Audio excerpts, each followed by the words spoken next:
amigos, un tremendo hiper mega recontra requete saludazo, un increíble video les tengo para hoy. Que el amor de Dios entre en sus corazones para que puedan amar al prójimo y obedecer los 10 mandamientos. Nuestro Señor Jesucristo está a las puertas, pero amados hermanos, entendamos lo que eso significa y cómo van a suceder las cosas, porque para venir Jesús al mundo, Él tiene que primero finalizar su labor de mediador, de intercesor. Por tanto, pongan atención, cuando Jesús acabe su labor de mediación, el mundo continuará funcionando, los líderes religiosos continuarán predicando, sin saber que ya no hay salvación porque Jesús ya terminó su labor intercesora ante el Padre. Nadie sabe cuándo sucederá eso. Finalmente, lo que sí podemos suponer es que está muy próximo a ocurrir, está a las puertas. Ahora, si tú te arrepentiste antes de que Jesús finalice su labor mediadora, has quedado limpio de todo pecado y estás salvado. Pero si tú no te arrepentiste y Jesús finalizó su labor mediadora y tú seguiste en pecado, entonces estás perdido para siempre, porque ya no hay nadie que interceda por ti ante el Padre. Has quedado sin un mediador. Entonces, amigos, pongan atención porque el Padre dijo muy claro que Él no tendría por inocente al impío.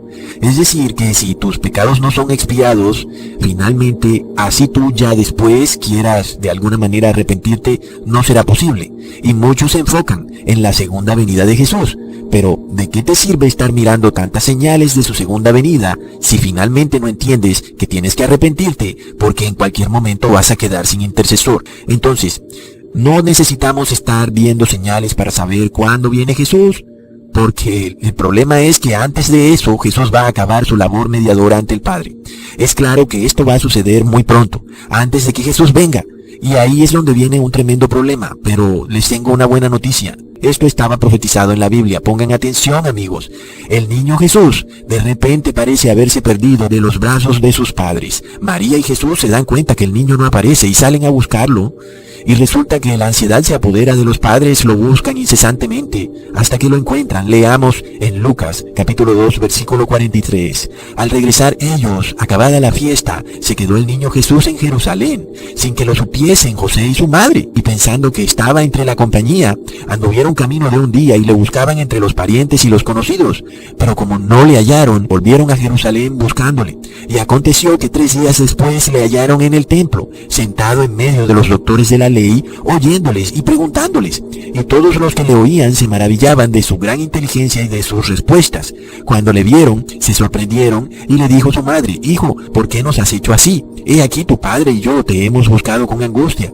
Y luego dice el versículo 49. ¿Por qué me buscabais? ¿No sabíais que en los negocios de mi padre me es necesario estar? Mas ellos no entendieron las palabras que les habló.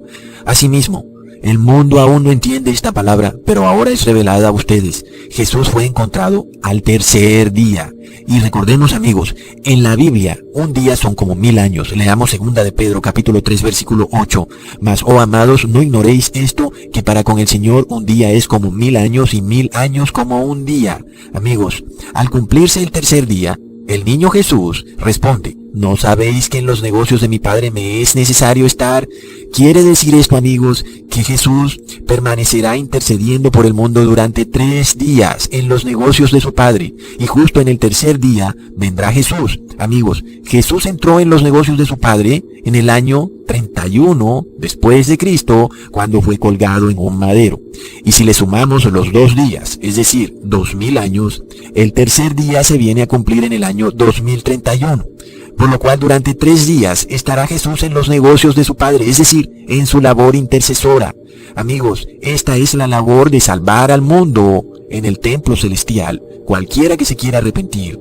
Entonces, el niño Jesús estuvo durante 3 días con los doctores de la ley. Es decir, que durante 3 días el mundo será juzgado según la ley de Dios. Aquel que se haya arrepentido de todo pecado y rebelión es salvado. Y aquel que no se arrepiente de violar la ley de Dios está perdido. Por tanto, de nada sirve cumplir la ley si no vas ante Jesús, porque Jesús es el que te salva, porque Él es el que está haciendo una labor de expiación por tus pecados. Por lo cual, obedecer la ley por sí solo no te salva. Tienes que tener fe en Jesús y por la fe eres salvado. Sin embargo, por la violación de la ley eres juzgado. Sin embargo, las palabras de Jesús fueron claras. Nosotros sabemos que la venida de Jesús será mucho antes que el año 2031, porque recordemos lo que dijo en Mateo capítulo 24, versículo 22. Y si aquellos días no fuesen acortados, nadie sería salvo, mas por causa de los escogidos, aquellos días serán acortados. Entendamos entonces que el mundo va a llegar a tal grado de perversión, de maldad y de degeneramiento, que Jesús tiene que acortar los días, porque si no, nos será imposible poder estar bajo la ley de Dios, así como Él dijo, que está en los negocios de su Padre con los doctores de la ley. Entonces es por esto que Él tiene que acortar los días, porque el mundo está realmente degenerado y prácticamente te toca casi que salir con una venda en los ojos a la calle. Ahora, leamos en Oseas capítulo 6. Venid y volvamos a Jehová, porque Él arrebató y nos curará, hirió y nos vendará, nos dará vida después de 2 días, en el tercer día nos resucitará y viviremos delante de Él. Así que es clarísimo que el tercer día se cumple en el año 2031. Los endemoniados en altos lugares lo saben. Es por eso que la ONU está desesperada. Están afanados, están ansiosos por imponer una nueva agenda, un cambio de orden que debe estar cumplido para el año 2030. Amigos, sabemos que Jesús vendrá muchísimo antes.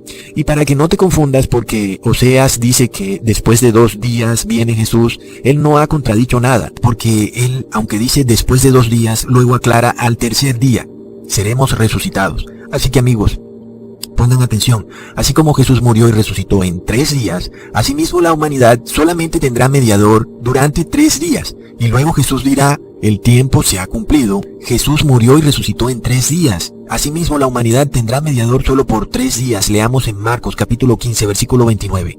Y los que pasaban le injuriaban meneando la cabeza y diciendo, va, tú que derribas el templo de Dios y en 3 días lo reedificas. Muy, pero muy increíble la perfección de la palabra de Dios. Sigamos amigos, Jesús murió un viernes, luego reposó en la tumba el sábado, que era día de reposo. Es por esto que Él tuvo que haber reposado, como obviamente lo hizo. Luego, pasado el día de reposo, justo después de que pasa el día de reposo, Jesús resucita al tercer día. Ese es el inicio del tercer milenio del cual estamos hablando en el año 2031. Entonces Jesús dirá, como está dicho en Juan capítulo 19 versículo 30, cuando Jesús hubo tomado el vinagre dijo, consumado es, y habiendo inclinado la cabeza entregó el Espíritu. Lo mismo que dijo Jesús cuando estaba en el madero, será lo mismo que diga cuando finaliza su labor intercesora, cuando se cumpla el tercer milenio, que ya sabemos que será antes. Pero tenemos esa fecha de referencia. Por tanto, el mundo va a seguir igual en su devenir. Algunos hasta esperarán alguna señal adicional de la llegada de Jesús. Esperarán algún tipo de eclipse terrible o un terremoto que divida la tierra en 3 partes. Y no saben que ya no tienen mediador, porque la mediación acaba antes de que se cumpla el tercer año, porque los días van a ser acortados. Y es por esto, amigos, que entendemos que a la humanidad se le dieron 3 años de mediación. Leamos en Lucas capítulo 13 versículo 7. Y dijo al viñador, he aquí, hace 3 años que vengo a buscar fruto en esta higuera y no lo hallo. Córtala. ¿Para qué inutiliza también la tierra? Increíble, amigos, la higuera es la falsa iglesia, la cual será cortada al tercer año, porque inutiliza la tierra, no da fruto, está seca, y llega a un punto en que ni siquiera permite que otras higueras den fruto, por lo cual la tierra queda inservible por culpa de ella y hasta inutilizada. Y lo que se da en un plano espiritual, lo vemos manifestarse en esta sequía en el plano físico, por lo cual la higuera es un sistema político, económico, religioso que se había apoderado de toda la tierra. Así que de repente no se habla solo de la iglesia, sino que se habla de todo el sistema, porque la iglesia se ha infiltrado en todo el sistema. Está tanto en la economía como en la política. Luego leemos en Mateo capítulo 15 versículo 32, y Jesús llamando a sus discípulos dijo, tengo misericordia de la multitud, ya hace 3 días que perseveran conmigo y no tienen que comer, y enviarlos en ayunas no quiero, para que no desmayen en el camino. Amigos, es increíble.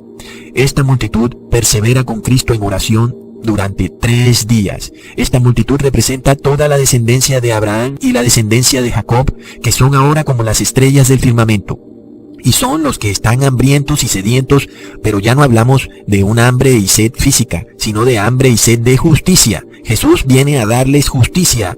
Esto representa la comida que Jesús trae en el tercer día a la multitud. Leamos en Mateo capítulo 5 versículo 6. Bienaventurados los que tienen hambre y sed de justicia, porque ellos serán saciados. Amigos, recordemos que muchas personas han sido perseguidas por la palabra de Dios. Se nos engañó durante mucho tiempo diciéndonos que la Iglesia Católica supuestamente condenaba a la hoguera a las brujas y realmente estaba condenando era a los verdaderos cristianos que de alguna manera exponían sus falsas doctrinas religiosas, haciéndolas pasar por cristianas que en realidad son paganas. Y entonces persiguió a millones de cristianos. Y entonces estos cristianos vienen clamando justicia, tienen sed, hambre y sed de justicia. Y esto lo leemos en Apocalipsis capítulo 6 versículo 10. Y clamaban a gran voz diciendo: ¿Hasta cuándo, Señor santo y verdadero, no juzgas y vengas nuestra sangre en los que moran en la tierra? Así que amigos, esta es una iglesia que ora por justicia, porque en la tierra no hay justicia. La justicia es caída en las calles. Ahora, recordemos que la verdadera iglesia fue y siempre ha sido y aún lo es perseguida y está clamando justicia, y al tercer día se le hará justicia. Pues de la misma manera Jesús resucitó al tercer día, y de esta manera se manifestó la justicia de Dios cuando Cristo resucitó. Entonces leemos en 2 Corintios capítulo 5 versículo 21. Al que no conoció pecado, por nosotros lo hizo pecado, para que nosotros fuésemos hechos justicia de Dios en él. Amigos, al otorgar la justicia, al nosotros convertirnos en justicia de Dios, nosotros somos la iglesia. Y por tanto, la verdadera iglesia es la que revela la palabra de justicia a los hombres.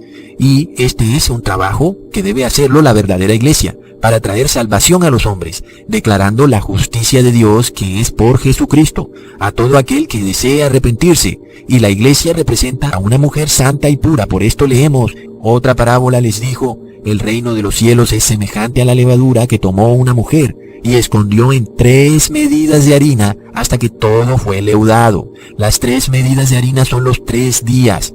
Y la mujer nos representa a la iglesia de Cristo, la cual hace su pan y lo presenta al sumo sacerdote, que es Cristo. Y luego el sumo sacerdote lo presenta esta iglesia, este pan, a Dios Padre, una iglesia santa, justa y pura. Esto es la labor que tenía que hacer el sumo sacerdote en el santuario terrenal, cuando aún estaba de pie ese santuario. Leemos en Levítico capítulo 23 versículo 17. De vuestras habitaciones traeréis 2 panes para ofrenda mecida, que serán de 2 décimas de flor de harina, cocidos con levadura como primicias al Señor. Por lo tanto, este pan que es cocido con levadura está conectado con los 3 días y con las primicias que son del Señor. Entonces, amigos, estas primicias son los pueblos del mundo que han sido redimidos del pecado. Leamos en Santiago capítulo 1 versículo 18. Él, de su voluntad, nos ha engendrado por la palabra de verdad, para que seamos las primicias de sus criaturas. Amigos, entendamos que esta ofrenda de flor de harina que será presentada al sacerdote con levadura simboliza una ofrenda voluntaria, una ofrenda de paz, una ofrenda que el pan con la levadura simboliza al hombre, pero en este caso es una ofrenda de paz. En Levíticos capítulo 7 versículo 13 se nos dice: con el sacrificio de sus ofrendas de paz en acción de gracias, presentará su ofrenda con tortas de pan leudado.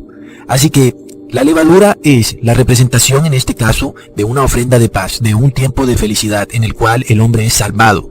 Y el sumo sacerdote presenta las primicias al hombre que ha sido redimido para Dios como una iglesia santa y pura. Amigos, esta no es una ofrenda por los pecados, porque sabemos que la labor de intercesión de Jesús pronto acabará. Por tanto, amigos, entendamos lo que está muy próximo a ocurrir. Pronto Jesús se levantará de su silla de intercesión a la derecha de Dios Padre y va a decir: el tiempo está cumplido y tú no vas a saber. Tú no tienes ni idea cuándo ocurrirá esto, ni yo te lo puedo decir de manera exacta. Sin embargo, sabemos que esto está muy pronto a ocurrir, está a las puertas. Por lo cual, yo te recomiendo que tomes tu decisión hoy, ¿ok? Hasta pronto, amigos.